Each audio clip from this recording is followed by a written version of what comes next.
కంపెనీలు తమకు ఇచ్చిన లక్ష్యానికన్నా తక్కువగా సరఫరా చేసిన ఎరువులను జూన్ నెలకు కావాల్సిన ఎరువులను కలిపి జులైలోగా సరఫరా చేయాలని వ్యవసాయ శాఖ మంత్రి తుమ్మల నాగేశ్వరరావు ఆదేశించారు.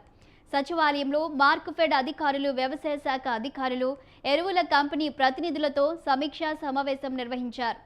ఏప్రిల్ నెలలో 1.70 లక్షల మెట్రిక్ టన్నుల ఎరువులకు గాను 1.22 లక్షల మెట్రిక్ టన్నులు, మే నెలలో 1.60 లక్షల మెట్రిక్ టన్నులకు గాను 0.87 లక్షల మెట్రిక్ టన్నులు మాత్రమే సరఫరా చేయడంపై కంపెనీ ప్రతినిధులపై తీవ్ర ఆగ్రహం వ్యక్తం చేశారు. జూన్ నెలకు కేటాయించిన 1.70 లక్షల మెట్రిక్ టన్నులతో పాటు ఇప్పటి వరకు తక్కువగా సరఫరా చేసిన 1.21 లక్షల మెట్రిక్ టన్నుల ఎరువులను జూలై నెలలోగా సరఫరా చేయాలన్నారు. ఒకవేళ కేటాయించిన ఎరువులను సరఫరా చేయని పక్షంలో అట్టి కంపెనీలపై కఠిన చర్యలు తీసుకుంటామని హెచ్చరించారు. అదేవిధంగా జిల్లా వారీగా కేటాయించిన ఎరువులను ఆ జిల్లాలలోనే పంపిణీ చేసేలా కంపెనీలు కూడా జాగ్రత్త వహించాలని సూచించారు.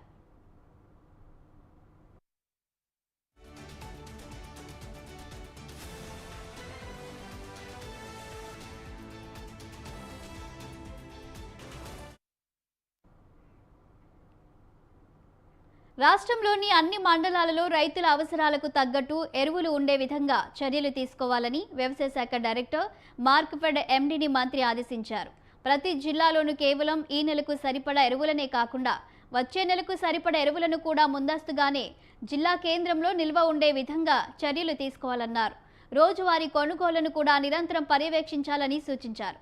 ఒకవేళ డీలర్లు ఈపీఓఎస్ ద్వారా అమ్మకాలు జరపకపోతే ఆయా మండలాలలో ఉన్న నిల్వలు తెలుసుకునే అవకాశం ఉందని, కనుక అటువంటి డీలర్లు వారికి ఎరువులు సరఫరా చేసే కంపెనీలపై వెంటనే చర్యలు తీసుకోవాల్సిందిగా డైరెక్టర్ని ఆదేశించారు.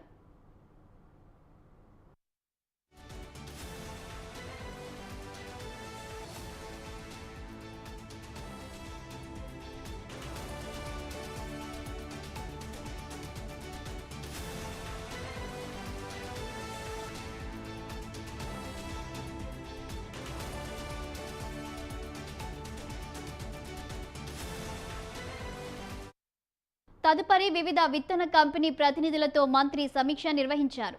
జిల్లాల వారీగా అన్ని రకాల విత్తనాల లభ్యత, కొనుగోళ్ల వివరాలను తెలుసుకున్నారు. వరిలో సన్న రకాల విత్తనాలు సివిల్ సప్లై కొనుగోలుకు అనువుగా ఉన్నటువంటి రకాల లభ్యతపై ముఖ్యంగా దృష్టి సారించాలని సూచించారు.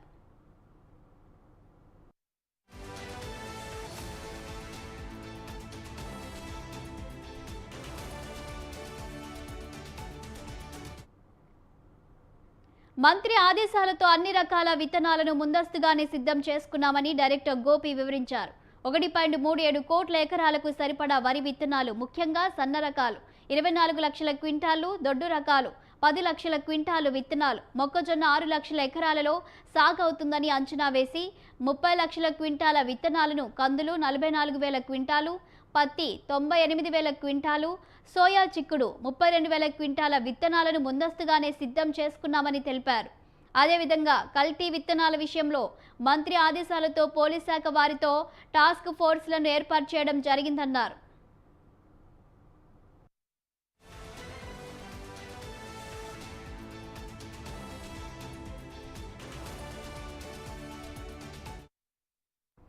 ఇప్పటికే 13 జిల్లాలలో 46 కేసులు పెట్టి 111 మందిని అరెస్టు చేయడం జరిగిందని అన్నారు. 323.2 క్వింటాల కల్తీ విత్తనాలను సీజ్ చేయడం జరిగిందని తెలిపారు.